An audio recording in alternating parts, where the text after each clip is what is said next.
Hi all എല്ലാവർക്കും ജോട്ടോസിലേക്ക് സ്വാഗതം. അപ്പോൾ ഈ വീഡിയോയിൽ നമ്മൾ സംസാരിക്കാൻ പോകുന്നത് UK ഇപ്പോൾ എന്താണ് സംഭവിക്കുന്നത്, എന്താണ് ഇവിടുത്തെ അവസ്ഥ എന്നുള്ള സംഭവങ്ങളാണ്. അപ്പോൾ നമ്മളെല്ലാവരും അറിഞ്ഞാണ് ഇവിടെ നിയമങ്ങളെല്ലാം UK മാറുകയാണ്. അപ്പോൾ ഇത് മാറുന്ന കാരണം ഒത്തിരി പ്രശ്നങ്ങൾ ഇവിടെ ഉണ്ട്. പിന്നെന്താ വെച്ച് കഴിഞ്ഞാൽ ഇവിടെ ഈ ഒരു പാർട്ടി മുമ്പോട്ട് വെച്ചിരുന്ന ഒരു മെയിൻ ആശയം, ഇപ്പോൾ പഠിക്കുന്ന ഗവൺമെൻറ്റിൻ്റെ ആ ഒരു പാർട്ടി മുമ്പോട്ട് വെച്ചിരുന്ന മെയിൻ ആശയം ഇവിടെ നെറ്റ് മൈഗ്രേഷൻ കുറയ്ക്കും എന്നുള്ളതാണ്. പക്ഷേ 2027 എത്തേണ്ട കൗണ്ട് ഓൾറെഡി കഴിഞ്ഞ വർഷം ആ ഒരു കൗണ്ടൊക്കെ കഴിഞ്ഞു പോയിട്ടുണ്ട്. അപ്പോൾ അതുകൊണ്ട് തന്നെ അവർക്ക് ആ മൈഗ്രേഷൻ ലെവൽ കുറയ്ക്കാൻ വേണ്ടി അവർ പുതിയ റൂൾസ് എല്ലാം നിലവിൽ കൊണ്ടുവരണം. അതേപോലെ ഈ കെയർ സെക്ടറിലാണ് ഇവിടെ ഏറ്റവും കൂടുതൽ ഓപ്പർച്യൂണിറ്റീസ് ഉള്ളതാണ്. പക്ഷേ ഏറ്റവും കൂടുതൽ ആൾക്കാർ വരുന്നത് കെയർ സെക്ടറിലാണ്. എന്ന് വെച്ചാൽ ഇവിടെ ഡിപ്പെൻഡൻസിനെ കൊണ്ടുവരാൻ പറ്റും എന്നുള്ളൊരു കാരണം കൊണ്ട് തന്നെ നൈജീരിയയിൽ നിന്നൊക്കെ വരുന്ന ആൾക്കാർ ഒരാൾ വരുമ്പോൾ അവരുടെ കൂടെ 5 പേരൊക്കെയാണ് വരുന്നത്. എന്ന് വെച്ചാൽ പിള്ളേരൊക്കെ ആയിട്ടാണ് അവർ വരുന്നത്. അപ്പോൾ അവർക്ക് ഈ ഒരു ഇവിടെ ജീവിച്ച ശേഷം ഒരു 5 വർഷം കഴിയുമ്പോൾ അവിടുത്തെ ഒരു ഗവൺമെൻറ് ബെനിഫിറ്റ്സ് ഒക്കെ മേടിച്ചിട്ട് ജീവിക്കാനൊരു ഒരു പ്ലാനാണെന്നാണ് ഗവൺമെൻറ് വിചാരിച്ചത്. പക്ഷേ ഗവൺമെൻറ് ആദ്യം മുമ്പിൽ കണ്ടിരുന്നത് ഇവരിൽ ടാക്സും കാര്യങ്ങളൊക്കെ കിട്ടും, അപ്പോൾ അത് നമുക്ക് ബെനിഫിറ്റ് ആവും. പക്ഷേ ഇപ്പോൾ അത് പോകുന്നത് ആ ഒരു ബെനിഫിറ്റിലേക്ക് എല്ലാം അവർ തിരിച്ചറിയുകയും അങ്ങനെയാണ് ഈ റൂൾസൊക്കെ അവർ നിലവിൽ കൊണ്ടുവരുന്നത്. അപ്പോൾ എന്താ വെച്ച് കഴിഞ്ഞാൽ മാർച്ച് 4-ാം തീയതിക്കുള്ളിൽ കെയർ വിസ എടുക്കാത്ത ആർക്കും ഇനി ഡിപ്പെൻഡൻസിനെ UK കൊണ്ടുവരാൻ പറ്റില്ല, കെയർ വിസയിലുള്ളവർക്ക്. പക്ഷേ അവർക്ക് കെയർ വിസ ഇവിടെ ഓൾറെഡി കെയർ വിസ ഉള്ളവർക്കൊക്കെ എപ്പോൾ വേണമെങ്കിലും കൊണ്ടുവരാമെന്നുള്ളത് ഇത് അവർ ഓൾറെഡി പറഞ്ഞിട്ടുണ്ട്. പക്ഷേ ഇവിടെ ഉള്ളവരാണെങ്കിലും അവർ മാർച്ച് 4-നുള്ളിൽ കെയർ വിസ എടുത്തിട്ടില്ല എന്നുണ്ടെങ്കിൽ അവർക്ക് ഇനി ഡിപ്പെൻഡൻസിനെ കൊണ്ടുവരാൻ പറ്റില്ല. അതേപോലെ തന്നെ വന്നൊരു വേറൊരു മെയിൻ അനൗൺസ്മെൻറ്റ് എന്ന് വെച്ച് കഴിഞ്ഞാൽ നമ്മുടെ ഏതൊരു ജോബ് വിസയ്ക്കും ജോബ് കിട്ടണമെങ്കിൽ അത് സ്പോൺസർഷിപ്പ് കിട്ടണമെങ്കിൽ ആനുവൽ ഇൻകം 26,000 ആയിരുന്നു. അത് ഇവർ ഒറ്റയടിക്ക് 38,700 ആക്കി മാറ്റിയിട്ടുണ്ട്. അപ്പോൾ അത് വല്ലാത്തൊരു കൂട്ടലായി പോയി. കാരണം ഇപ്പം എന്തൊരു ജോലി ആയിക്കോട്ടെ, ഈ ജോലിക്ക് ഒരാളെ റിക്രൂട്ട് ചെയ്യണമെന്നുണ്ടെങ്കിൽ അവർക്ക് സ്പോൺസർഷിപ്പ് കൊടുക്കണം. സ്പോൺസർഷിപ്പ് കൊടുക്കണമെങ്കിൽ അത് കുറച്ചൊന്നുമല്ല കൂട്ടിയേക്കണേ, അത് ഏകദേശം ഒരു 26 38 ആക്കിയേക്കാണ്. അതിന് വലിയ അത്രയും പൈസ ഓരോ സ്റ്റാഫിനും എക്സ്ട്രാ കൊടുക്കാമെന്ന് പറഞ്ഞാൽ അത് കമ്പനികളെ കൊണ്ട് പറ്റുന്ന കാര്യമല്ല.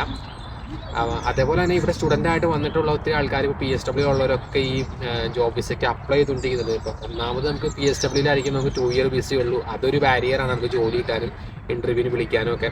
അതിൻ്റെ പുറമെ ഇനി അവർക്ക് എന്തായാലും സ്പോൺസർഷിപ്പ് വേണം. സ്പോൺസർഷിപ്പ് കിട്ടിയാൽ തന്നെ അതിന് 26,000 പോരാ. 26,000 പൗണ്ട് എന്ന് പറഞ്ഞാൽ നാട്ടിലെ 26 ലക്ഷം. അതേപോലെ ഇപ്പോൾ റൂള് വരുന്നത് ഒരു വർഷം 38 ലക്ഷം രൂപ ശമ്പളം ഉള്ളവർക്ക് മാത്രമേ സ്പോൺസർഷിപ്പ് കൊടുക്കാൻ പറ്റുള്ളൂ എന്നാണ് റൂള് വരുന്നത്. അപ്പോൾ അത് വല്ലാത്തൊരു ബാലികേറാമല തന്നെയാണ് നമുക്ക്. അപ്പോൾ ആ ഒരു റൂളും കൂടി വരുന്നതോടുകൂടി UK ആ ഒരു സാധ്യതകൾ കുറച്ച് അടയുക തന്നെയാണ്. പക്ഷേ നേഴ്സിംഗ് സെക്ടറിനും കെയർ സെക്ടറിനും വലിയ പ്രശ്നങ്ങളില്ല. കെയർ സെക്ടറിന് ഡിപ്പെൻഡൻസിനെ കൊണ്ടുവരാൻ പറ്റില്ല എന്ന് മാത്രമേ ഉള്ളൂ. ആദ്യം തന്നെ കെയർ സെക്ടറിൽ ഇപ്പോൾ നേഴ്സസ് ആയിട്ടുള്ളവർക്കൊക്കെ വേണമെങ്കിൽ അവരുടെ ഡിപ്പെൻഡൻസിനെ ഒരു വർഷം കഴിഞ്ഞാൽ അവർക്ക് പിൻ നമ്പർ കിട്ടിക്കഴിഞ്ഞാൽ കൊണ്ടുവരാൻ പറ്റും. മറ്റൊരു പ്രശ്നം എന്താ വെച്ച് കഴിഞ്ഞാൽ നമുക്ക് ഇവിടെ UK ആര് UK നിൽക്കണം എന്നുണ്ടെങ്കിൽ നമ്മളിവിടുത്തെ ഇൻഷുറൻസ് അടക്കണം. അതായത് IHS ചാർജ് എന്ന് പറയും, ഹെൽത്ത് സർചാർജ്. ആ ചാർജ് 624 പൗണ്ടാണ് ഒരു വർഷം ഉണ്ടായിരുന്നത്. നമ്മുടെ നാട്ടിലൊരു 62,000 രൂപയായിരുന്നു ഒരു വർഷം ഉണ്ടായിരുന്നത്. അത് 62,000 നിന്ന് ഒറ്റയടിക്ക് 1,024 പൗണ്ടാക്കിക്കാണ്. 1 ലക്ഷം രൂപ ഒരു വർഷം നമ്മൾ ഇൻഷുറൻസ് എന്ന് വെച്ചാൽ ഇവിടെ ഹോസ്പിറ്റലിൽ ചികിത്സ എല്ലാം ഫ്രീ ആണ്.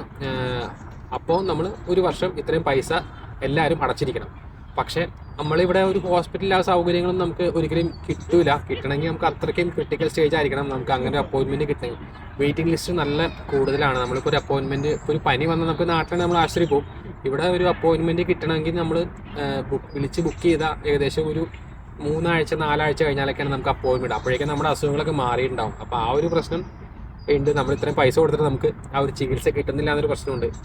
മറ്റൊരു പ്രശ്നം എന്താ വെച്ച് കഴിഞ്ഞാൽ നമുക്ക് ഇപ്പോൾ കഴിഞ്ഞ ഇൻടേക്കിലേക്ക് കയറി വന്ന സ്റ്റുഡൻസിന് കഴിഞ്ഞ വർഷം തന്നെ ഈ റൂൾ പ്രഖ്യാപിച്ചിട്ടുണ്ടായിരുന്നു. നമുക്ക് സ്റ്റുഡൻറ്റ് വിസയിൽ ഇരിക്കുന്ന ആൾക്കാർക്ക് ഒരിക്കലും കെയർ വിസയിലേക്ക് സ്വിച്ച് ചെയ്യാൻ പറ്റില്ല എന്ന് വെച്ചാൽ ഒത്തിരി കോളേജുകളിൽ അഡ്മിഷൻ എടുത്തതിന് ശേഷം അവരുടെ സീറ്റ് ഒരു സെമസ്റ്റർ കഴിയുമ്പോൾ ലാപ്സ് ആയി പോവുകയും അവർ ബാക്കി 50% ഫീസ് അടച്ചിട്ട് കയറി വരുന്നത് അവർ പകുതി ഫീസ് അടയ്ക്കാതെ ആ ഒരു സീറ്റ് യൂണിവേഴ്സിറ്റിയിൽ പോകുന്ന കാരണം കഴിഞ്ഞ വർഷം ഒരു റൂൾ വന്നിട്ടുണ്ടായിരുന്നു. കോഴ്സ് കംപ്ലീറ്റിന് ശേഷം മാത്രമേ ടയർ 2 വിസയിലേക്ക് സ്വിച്ച് ചെയ്യാൻ പറ്റുള്ളൂ, ആ ഒരു ജോബ് വിസയിലേക്ക് സ്വിച്ച് ചെയ്യാൻ പറ്റുന്ന റൂൾ വന്നിട്ടുണ്ടായിരുന്നു. ആ ഒരു റൂള് വന്നത് ശരിക്കും കഴിഞ്ഞ വർഷമൊക്കെ വന്ന പിള്ളേർക്ക് ഒരു ട്രാപ്പാണ്. ഇപ്പം ശരിക്കും പറഞ്ഞാൽ ഇവിടെ കോഴ്സ് കംപ്ലീറ്റ് ചെയ്ത പിള്ളേർക്ക് അറ്റ്ലീസ്റ്റ് അവർ ഒരു മാസം സമയം കൊടുത്തു കെയർ വിസ എടുക്കാൻ, അല്ലെങ്കിൽ ഒരു കുറച്ച് സമയം അവർ കൊടുത്തിരുന്നു. ഇവിടെ ഉള്ളവർക്ക് ഇപ്പോൾ വേണമെങ്കിൽ നമുക്ക് പൈസ കൊടുത്താലും കെയർ വിസ എടുക്കാം. പക്ഷേ ഇപ്പോൾ കഴിഞ്ഞ വർഷമൊക്കെ വന്ന പിള്ളേർ അവരുടെ കോഴ്സ് കംപ്ലീറ്റ് ആവാത്ത കാരണം കൊണ്ട് അവർക്ക് കെയർ വിസയിലേക്ക് സ്വിച്ച് ചെയ്യാനും പറ്റില്ല, അവർക്ക് വേറെ വിസ ഒന്നും എടുക്കാൻ പറ്റാത്തൊരവസ്ഥയാണ്. കാരണം കോഴ്സ് കഴിയാണ്ട് ഈ വിസയിലേക്ക് സ്വിച്ച് ചെയ്യാൻ പറ്റാത്ത റൂൾ വന്നു. അപ്പോൾ ശരിക്കും അവരൊരു ട്രാപ്പായ അവസ്ഥയിലാണ്. പിന്നെ ഒട്ടുമിക്ക ആൾക്കാരും ഇവിടെ ഈ കെയർ വിസ കണ്ടുകൊണ്ട് കയറി വരുന്ന ഒത്തിരി ആൾക്കാരുണ്ട്. അപ്പോൾ അവർക്കൊക്കെ ഒരു അടിയാണ്. നമ്മളിപ്പോൾ ഗൾഫിലും ജീവിതം ഇട്ടിട്ട് പോരാൻ കാരണം വെച്ച് കഴിഞ്ഞാൽ ഫാമിലി ആയിട്ട് നിൽക്കാൻ പറ്റില്ല. UK യിലാകുമ്പോൾ ഡിപ്പെൻഡൻറ്റിനെ കൊണ്ടുവരാം. അങ്ങനെ ഫാമിലി ആയിട്ട് നിൽക്കാമെന്നുള്ളൊരു പ്രതീക്ഷയിലാണ് എല്ലാവരും UK സെലക്ട് ചെയ്യാനുള്ളൊരു മെയിൻ കാരണം. പിന്നെ വിസ പ്രോസസ്സൊക്കെ ഈസി ആയിരുന്നു. അതിലും ഒരു അടി തന്നെ ഇനി പറയാം. ഇനി അവർ റൂളിൽ പറഞ്ഞേക്കണ അടുത്ത സംഭവം, ഇനി വരുന്ന സ്റ്റുഡൻസിന് ഈ പറഞ്ഞ IELTS റിക്വയർമെൻ്റ് ഒക്കെ ആക്കാൻ പോവുകയാണ്. നമുക്കിപ്പം മറ്റേ ഇക്വലൻ്റ് ആയിട്ടുള്ള എക്സാംസോ അല്ലെങ്കിൽ +2ൻ്റെ മാർക്കൊക്കെ പരിഗണിക്കുന്നത് നിർത്താൻ പോവുകയാണ് എന്നാണ് ഞാൻ എന്ന് വെച്ചാൽ അവർക്ക് ആ ഒരു സ്റ്റുഡൻസിന് ഇപ്പോഴും കിട്ടുന്നുണ്ട്. അങ്ങനെയാണെങ്കിൽ അവർക്ക് ആ ഒരു ടോപ്പ് ക്ലാസ് സ്റ്റുഡൻസിനെ മാത്രം മതി, ഇവിടെ ഒന്ന് പഠിച്ചിട്ട് പോകാൻ അങ്ങനെയുള്ള പിള്ളേരെ മാത്രം മതി എന്നുള്ള രീതിക്കാണ് ഇപ്പോൾ അവർ ചിന്തിക്കുന്നത്. അതേപോലെ PSWൻ്റെ കാര്യത്തിനാണെങ്കിലും അതിൻ്റെ റിവ്യൂ ആണ്. ഇനി PSW ഉണ്ടാവുമോ ഇല്ലയോ എന്നുള്ള സംഭവമൊക്കെ അവർ റിവ്യൂ ചെയ്യാണ്. അപ്പം അത് നമുക്ക് ഉറപ്പ് പറയാൻ പറ്റില്ല. കാരണം അവർക്ക് മൈഗ്രേഷൻ എത്രയൊക്കെ ചെയ്തിട്ടും മൈഗ്രേഷൻ കുറഞ്ഞിട്ടില്ലാണെങ്കിൽ അടുത്ത സ്റ്റെപ്പിൽ അവർ PSW കട്ട് ചെയ്യുക, അതാണ് ചെയ്യാൻ പോകുന്നത്. പിന്നെ നമുക്കറിയാം UK യിൽ മാത്രമല്ല കാനഡയിൽ നിയമങ്ങളൊക്കെ കുറേ സ്ട്രിക്റ്റ് ആയിക്കൊണ്ടിരിക്കുകയാണ്. UK ആദ്യം ബ്രിട്ടൻ സ്വീകരിച്ചു, അതിനുശേഷം കാനഡ ഈ നിയമങ്ങളെല്ലാം കുറേ സ്ട്രിക്റ്റ് ആയിക്കൊണ്ടിരിക്കുകയാണ്. അവിടെയും നമ്മളെ പോലെ മലയാളീസും അല്ലെങ്കിൽ പഞ്ചാബീസും ഒക്കെ ഇഷ്ടം പോലെ മൈഗ്രേഷൻ വന്നിട്ട് ആ ഒരു നിയമങ്ങൾ വളരെ സ്ട്രിക്റ്റ് ആക്കിയിട്ട് ഇനി പോകുന്ന സ്റ്റുഡൻസിന് PSW അവിടുത്തെ സ്റ്റേ ബാക്ക് ഇല്ല എന്നൊരു സംഭവമൊക്കെ കൊണ്ടുവരുന്നുണ്ട്. എന്ന് വെച്ചാൽ PSW ഇല്ലയെന്നല്ല, പ്രൈവറ്റ് യൂണിവേഴ്സിറ്റീസിന് ഒരിക്കലും അവിടെ സ്റ്റേ ബാക്ക് വർക്ക് പെർമിറ്റ് കൊടുക്കില്ല എന്ന്. ഇപ്പോൾ ശരിക്കും നോർമലി കാനഡയിൽ കോഴ്സ് എടുത്ത് പഠിച്ചു കഴിഞ്ഞാൽ നമുക്ക് 3 വർഷം വരെ വർക്ക് പെർമിറ്റ് കിട്ടും. ഈ വർക്ക് പെർമിറ്റ് എക്സ്റ്റെൻഡ് ചെയ്യാൻ സംഭവം ഉണ്ടായിരുന്നു. ആദ്യം കാനഡ നിർത്തലാക്കിയത് ഈ വർക്ക് പെർമിറ്റിന് എക്സ്റ്റെൻഡ് ചെയ്യാൻ പറ്റില്ല എന്ന സംഭവമാണ്. അതിനുശേഷം പറഞ്ഞത് ഈ വർക്ക് പെർമിറ്റ് തന്നെ ഇനി ഇല്ല എന്നൊരു സംഭവമാണ് ഇനി അവർ പറയുന്നത്. അപ്പം അവിടെ റെസ്ട്രിക്ഷൻസ് ആണ്. അതേപോലെ ഓസ്ട്രേലിയയും അവരുടെ നിയമങ്ങളൊക്കെ ശക്തമാക്കിക്കൊണ്ടിരിക്കുകയാണ്. അപ്പോൾ ഇപ്പോഴത്തെ UK യിലെ അവസ്ഥ എന്ന് വെച്ച് കഴിഞ്ഞാൽ കുറച്ച് പരിതാപകരമാണ്. പിന്നെ വരുന്ന സ്റ്റുഡൻസിനാണെങ്കിൽ ഇവിടെ ജോലി കിട്ടാനും ഇപ്പം നിലവിൽ നല്ല പാടാണ്. ഇനിയിപ്പം നമുക്കറിയില്ല ഭാവിയിൽ എന്താവുന്നുള്ളതെന്ന് അറിയില്ല.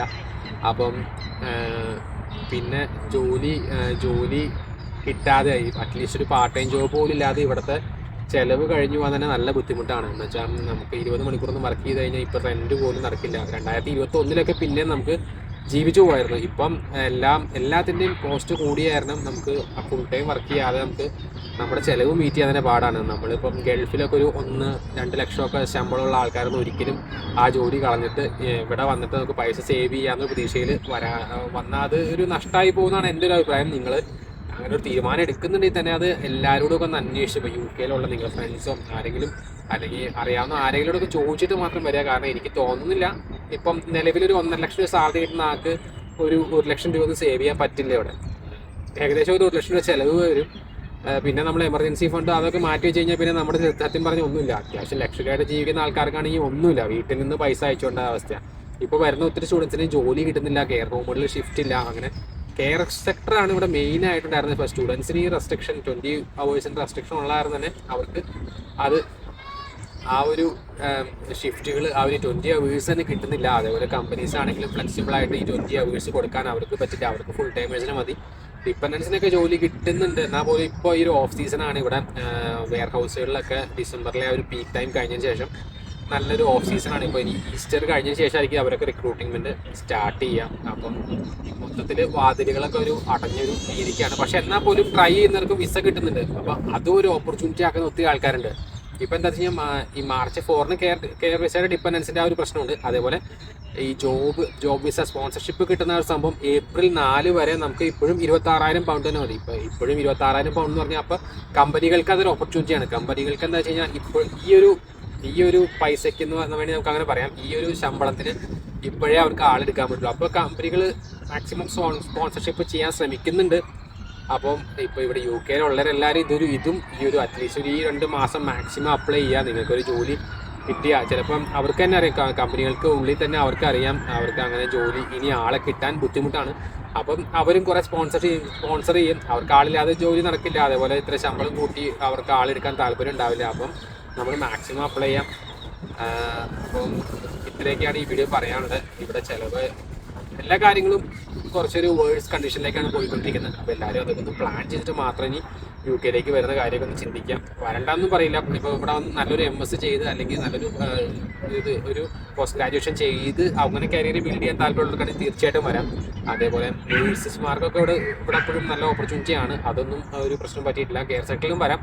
പക്ഷേ ഡിപ്പെൻഡൻസിന് ഒരു പ്രശ്നമാണ്. ഒന്നില്ലെങ്കിൽ 2 പേരും കെയറേഴ്സായിട്ട് വരണം. അതേപോലെ വേറൊരു മെയിൻ കാര്യം പറയാനുള്ളത് വെച്ച് കഴിഞ്ഞാൽ ഇപ്പോൾ ഈ ഒരു ചാൻസ് യൂസ് ചെയ്തിട്ടുണ്ട്. ഇപ്പം ഈ ഒരു മാർച്ച് 4-നുള്ളിൽ വിസ കിട്ടാനുള്ള ചാൻസ് യൂസ് ചെയ്യുന്ന ഒത്തിരി ഏജൻസീസ് ഫ്രോഡ് പരിപാടി ചെയ്യുന്നുണ്ട്. എന്ന് വെച്ചാൽ അവർ വിസകൾ ഫ്രോഡായിട്ട് കൊടുക്കാമെന്ന് പറയുകയും ഇപ്പോൾ 10 ലക്ഷം രൂപയ്ക്ക് വിസ തരാമെന്ന് പറയും. അപ്പോൾ നമ്മളാണെങ്കിലും നമ്മുടെ അവസാനത്തെ ഓപ്പർച്യൂണിറ്റിയാണ് നമുക്കിനി ഇപ്പോൾ കൊടുക്കുകയാണെങ്കിൽ 10 ലക്ഷത്തിന് നമുക്ക് 10 ലക്ഷത്തിനാണെങ്കിലും നമ്മൾ 20 ലക്ഷം കൊടുക്കുന്ന വെച്ചാൽ നമ്മൾ എവിടെ നിന്നും കടം മേടിച്ചാലും കൊടുക്കും. പക്ഷേ അതൊക്കെ മാക്സിമം നിങ്ങൾ അന്വേഷിച്ച് അവർ ട്രസ്റ്റ് ഉള്ളവർക്ക് മാത്രം പൈസ കൊടുക്കുക. അല്ലാതെ ഒത്തിരി ഫ്രോഡ് ആക്ടിവിറ്റീസ് ഇവിടെ നടക്കുന്നുണ്ട്. അപ്പം ദയവ് ചെയ്ത് അങ്ങനെയൊന്നും കൊടുക്കാതിരിക്കുക. കാരണം നമ്മളെ എവിടെ നിന്നും കടം മേടിച്ചായിരിക്കും നമ്മൾ UK വന്ന് പൈസ ഉണ്ടാക്കി അവർക്ക് തിരിച്ചു കൊടുക്കാമെന്നൊക്കെ വിചാരിച്ചിട്ടാണ് നമ്മളിത് മേടിക്കുന്നത്. പക്ഷേ നമ്മളെ കൊണ്ട് അത് നടക്കാതെ വന്നു കഴിഞ്ഞാൽ, അത് നഷ്ടപ്പെട്ട് കഴിഞ്ഞാൽ നമ്മൾ അങ്ങനെ ഒത്തിരി പ്രശ്നങ്ങളുണ്ട്. അപ്പോൾ അതിലൊന്നും വീഴാതിരിക്കാൻ ശ്രമിക്കുക. കാരണം UK ഉള്ളവർക്ക് തന്നെ ഇപ്പം ഈ ഒരു 4 ആഴ്ചക്കുള്ളിൽ വിസ കിട്ടാമെന്ന് അതൊരു 90% നടക്കാത്ത കാര്യമാണ്. കാരണം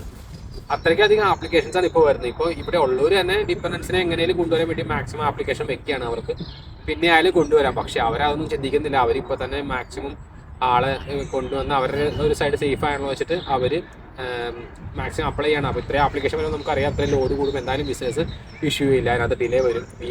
നമുക്ക് VFS പോകണം, ആ ഒരു ഫിംഗർ പ്രിൻറ്റ് ബയോമെട്രിക്സ് കാര്യങ്ങളെല്ലാം ചെയ്യണം. ഇതൊന്നും നടക്കില്ല, എല്ലാം ഡിലേ ആവും. അപ്പോൾ അതുകൊണ്ട് തന്നെ ഒത്തിരി പേര് ഇപ്പോൾ ട്രബിളിലാണ്. ഇവിടെ UK ഉള്ളവരൊക്കെ ഇങ്ങനെ ഓടിക്കൊണ്ടിരിക്കുകയാണ്. COS കിട്ടാൻ വേണ്ടി, വിസ കിട്ടാൻ വേണ്ടിയിട്ട് ഓടിക്കൊണ്ടിരിക്കുകയാണ്. അപ്പം ഇതൊക്കെയാണ് ഇപ്പോൾ ഇവിടുത്തെ പ്രശ്നങ്ങൾ.